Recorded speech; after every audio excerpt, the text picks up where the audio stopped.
Hello everyone. Today we're talking about something I like to call a silent danger, because it affects millions of people. It mimics a dozen other conditions, and yet most people have never even heard of it. We're talking about SIBO, small intestinal bacterial overgrowth. And if you've been dealing with bloating, gas, brain fog, fatigue, or digestive discomfort that just won't go away no matter what you eat, please keep watching, because this might be exactly what you've been looking for. So let me start by painting a picture. Your digestive system is essentially a long tube, roughly 9 meters from mouth to the end of your large intestine. Now, along that tube, bacteria live in very specific locations. The large intestine is like a thriving metropolis, densely populated, diverse, and perfectly designed to house trillions of microorganisms. Your small intestine, on the other hand, is supposed to be much quieter. It's more like a well-organized highway. Its job is to absorb nutrients efficiently, and for that to work, it needs to be relatively clear of bacterial traffic. In SIBO, that highway gets flooded. Bacteria, often migrating from the large intestine, colonize the small intestine in numbers they simply shouldn't be present in. And when that happens, everything starts to go wrong. According to research published in the journal Nutricist SIBO is estimated to affect anywhere from 6 to 15% of healthy individuals, and up to 80% of people with irritable bowel syndrome. That is a staggering number. And yet, in clinical practice, it remains one of the most underdiagnosed conditions in gastroenterology.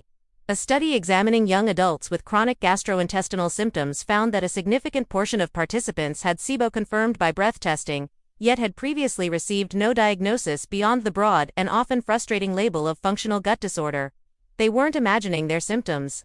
There was a real, measurable, biological cause. Now, why does SIBO happen in the first place? This is where things get really interesting, because the causes are more varied than most people think. One of the primary protective mechanisms against SIBO is something called the migrating motor complex, essentially the wave-like muscular contractions that sweep your small intestine clean between meals. Think of it like a street cleaning crew that comes through every few hours to clear debris. Research shows that in people with SIBO, this mechanism is often impaired. Stress, hypothyroidism, diabetes, and certain medications, particularly proton pump inhibitors used for acid reflux, have all been linked to disrupted motility and subsequent bacterial overgrowth.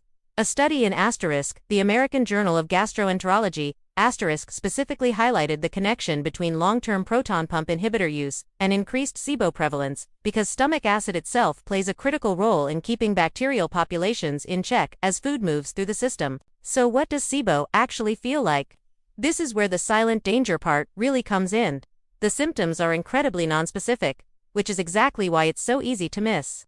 The bacteria living in your small intestine feed on carbohydrates, particularly fermentable ones, and as they do, they produce hydrogen and methane gas.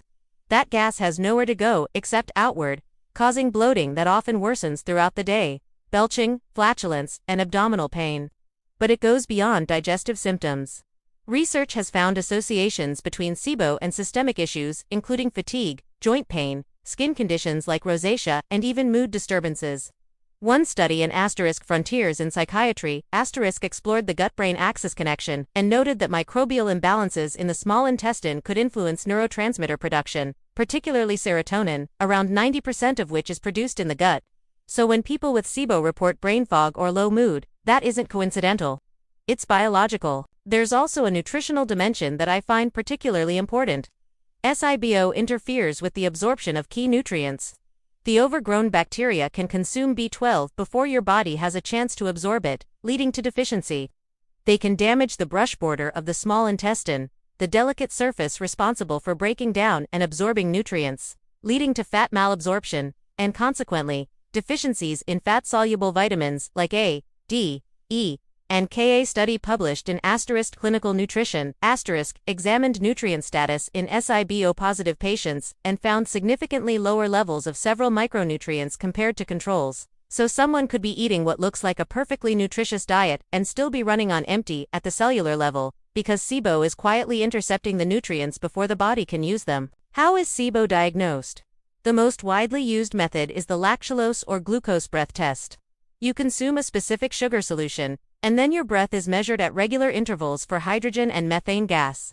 Since human cells don't produce these gases, only bacteria do, elevated levels are a strong indicator of overgrowth.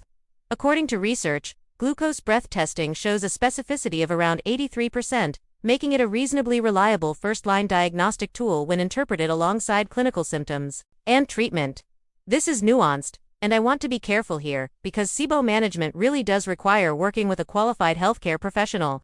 But research points to a combination of targeted antibiotic therapy, most commonly rifaximin, which acts locally in the small intestine alongside dietary modification, particularly reducing fermentable carbohydrates in the short term to starve the overgrown bacteria. Crucially, addressing the underlying cause, whether that's motility issues, dietary patterns, or medication use, is essential for preventing relapse, which studies show is unfortunately common when root causes are left unaddressed. The reason I wanted to make this video is simple.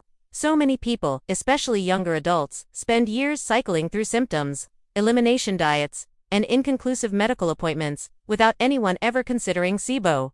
Awareness changes that. If any of what I've described resonates with your experience, bring it up with your doctor. Ask about breath testing, because you deserve answers that go beyond "it's probably just stress."